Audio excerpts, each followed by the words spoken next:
결론, 입시 한정으로 무조건 다양한 를 쓰시는 게 좋아요. 진짜 돌았어. 표현력도 엄청난데 이게 표현이 안 되네. 그렇게 그림 그리다가 포기하는 경우가 되게 많죠. 왜? 내가 실력이 개쩌는데 오늘은 그림이 잘 안 나오는, 실력이 제대로 안 나오는 날인가 봐 라고 생각을 하면서 포기하는 거예요. 공감되시나요? 머릿속에 있는 생각들은 다 구라예요. 그거 믿으면 절대 안 돼요.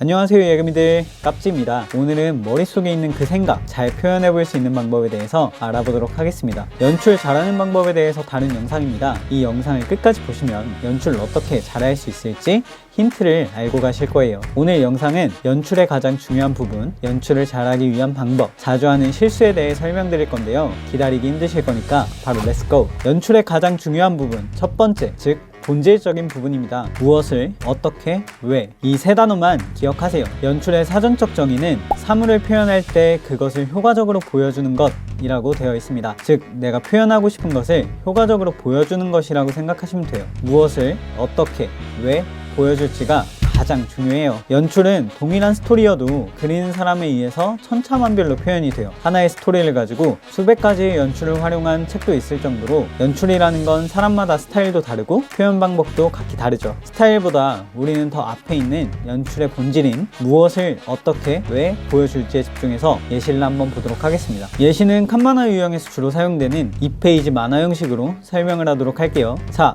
이거 먼저 보실게요. 여기서 칸 크기도 같이 보시면 좋은 게 무엇을, 어떻게, 왜 기억하라고 말씀드렸잖아요. 중요한 건 큰 칸에 배치하고 자잘한 건 작은 칸에 배치를 합니다. 왜 그러냐면 이런 걸 컷 구성이라고 하는데, 컷 구성은 사건의 흐름을 정리하고 시간의 속도를 조절하는 역할을 해요. 큰 컷은 많은 정보들이 들어가 있어서 읽을 거리가 많고 독자들이 시선의 흐름대로 읽으면서 그린 사람이 뿌려놓은 떡밥을 회수하게 돼요. 그러면서 자연스럽게 사건의 중요성이 강조되는 칸이에요. 그렇기 때문에 중요한 건 큰 칸에 배치가 되죠. 반대로 작은 칸들은 작은 정보들을 전달하면서 큰 칸이 나오기 전에 긴박감을 올려주는 역할을 하는 거예요. 이 칸 예시를 보시면 큰 칸에서 들어가는 캐릭터나 사물이 뭐고 어떤 앵글이나 샷으로 보여줄 것이며 그게 왜 들어가는지에 대해서 생각하고 연출을 짜야 한다는 거죠. 무엇을, 어떻게, 왜. 예를 들어서 일반적으로 가장 많이 사용하는 게 첫 번째와 두 번째 칸에 배경칸을 넣는 방법이 있는데, 이건 처음 만화를 보는 사람들이 어디에서 이 사건이 일어나는지를 보여주고 어떤 사건이 왜 벌어지는지를 알려주는 역할을 한다고 보시면 돼요. 무엇을, 어떻게, 왜가 다 들어가 있죠? 이런 샷을 우리는 구축샷이라고 해요. 이건 만화를 할 때 필수적인 칸이에요. 무엇을, 어떻게, 왜 보여줄지를 정했다면 이 칸을 구성할 때 더 매력적으로 보일 수 있게 만드는 방법이 있어요. 연출을 잘하기 위한 방법 두 번째, 캐릭터 시트 만들어 놓기입니다. 캐릭터 설정만 제대로 잡아놓아도 연출이 생각보다 많이 쉬워져요. 왜냐하면 흔히 우리가 보는 만화에서는 주인공이 등장을 하고 주인공이 이야기를 이끌어 나가게 돼요.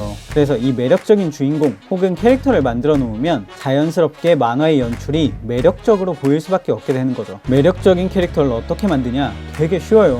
착한 캐릭터라면 외관을 선하게, 악한 캐릭터라면 외관을 악하게 만들어주는 게 일반적인 방법이에요. 예시를 한번 볼까요? 누가 봐도 선한 것처럼 생기고 정의로운 캐릭터 올마이트나 데쿠, 눈이 이미 착하잖아요. 사실 저는 사이타마도 좋아하는데 눈이 정의롭지가 않아.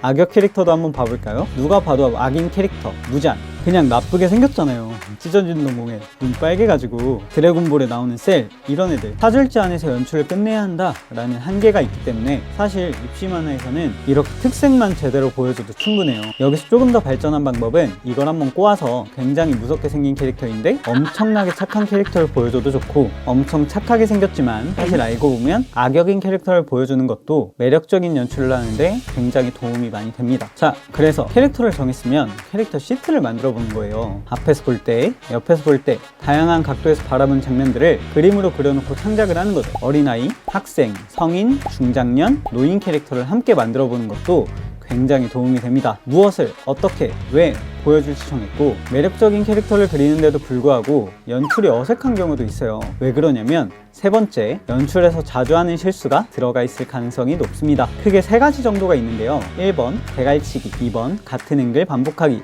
3번 서론 엄청 길게 빼기, 이게 있어요. 자세히 알아보면 1번 대갈치기, 이건 그림 초보들이 굉장히 많이 하는 실수인데, 사람이 나온 만화를 그리면 얼굴만 보여주는 연출을 계속해서 사용하는 경우가 엄청 많아요. 거의 대부분이라고 봐도 돼요. 무조건 캐릭터의 얼굴이 칸에 나와야 한다고 생각해요. 근데 굳이 그러지 않아도 괜찮아요. 예시를 하나 볼게요. 두 주인공이 있어요. 아, 춥다, 완전 춥네. 자, 여기 핫팩, 오 고마워, 이런 내용이라고 해봅시다. 여기에서는 얼굴 4개가 다 들어가 있는데 사실 얼굴 4개가 다 나올 필요가 없죠. 똑같이 정면 앵글에서 바라볼 필요가 없는 거예요. 아, 춥다, 완전 춥네. 자, 여기 핫팩, 오 고마워.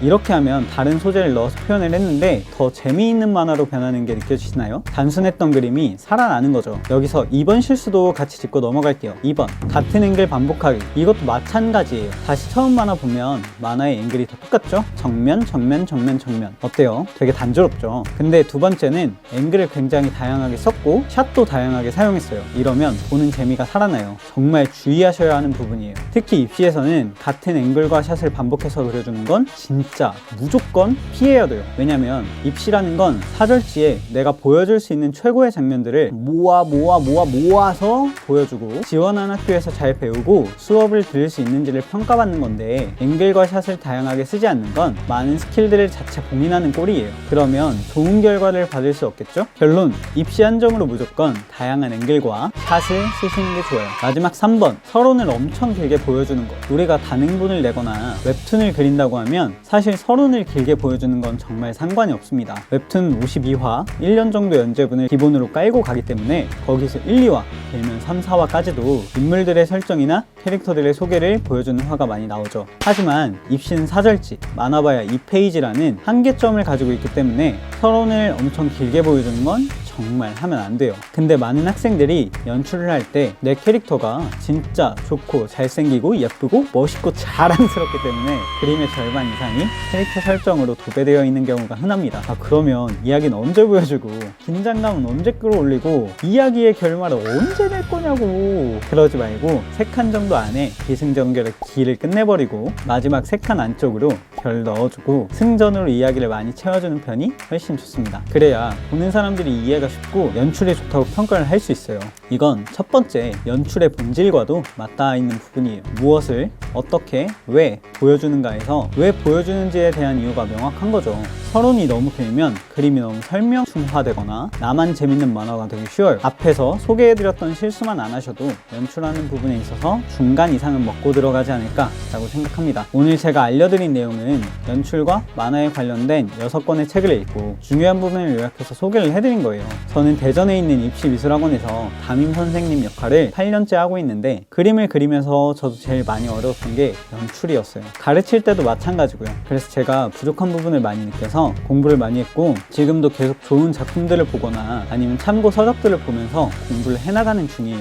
저는 미술학원 선생님이 진짜 꿀직업인 줄 알았거든요. 대충 야 이거 보고 따라 그려 라고 해놓고 띵가 핸드폰 만지면서 놀다가 야 어디 좀 보자 라고 하면서 잘한 부분 있으면 칭찬 몇 번 해주고 틀린 부분 있으면 욕 엄청 하면서 가스라이팅하고 이런 선생님들이 좀 계실걸요. 이런 선생님이 가르친다? 바로 걸으세요. 근데 제가 직접 학생들 가르쳐보니까 그 생각이 안 들더라고요. 진짜 비싼 학원비 내고 학원 나오는 거고 그림 실력 늘리고 싶어서 시간 투자해서 학원 나오는데 내가 더 확실하게 잘 가르쳐줘야 되겠구나 이 생각을 하게 됐어요. 책임감이 생긴 것 같아요. 학생들을 가르친다는 거, 누군가를 가르친다는 건 지식의 격차가 엄청 나야 돼요. 더 많이 알고 있어야 하고 알고 있는 걸 쉽게 설명하는 건 또 다른 부분이더라고요. 그래서 예금이들한테도 양질의 좋은 정보를 드리기 위해서 좋은 작품들이 있으면 계속 참고하려고 하는 편이고 다양한 방법으로 공부도 하고 있습니다. 아직은 부족한 부분이 많은 거 저도 알고 있어요. 성장하는 사람이라고 생각해 주시고 제가 부족한 부분들이 있다면 댓글로 피드백 주시면 감사하겠습니다. 좀 더 알고 싶으신 부분이나 필요한 사항도 편하게 댓글 달아주세요. 이 영상이 도움이 되셨다면 공유 마구마구 해주시고 좋아요와 구독, 알람 설정도 가볍게 눌러주세요. 더 좋은 영상으로 찾아뵐게요. 안녕.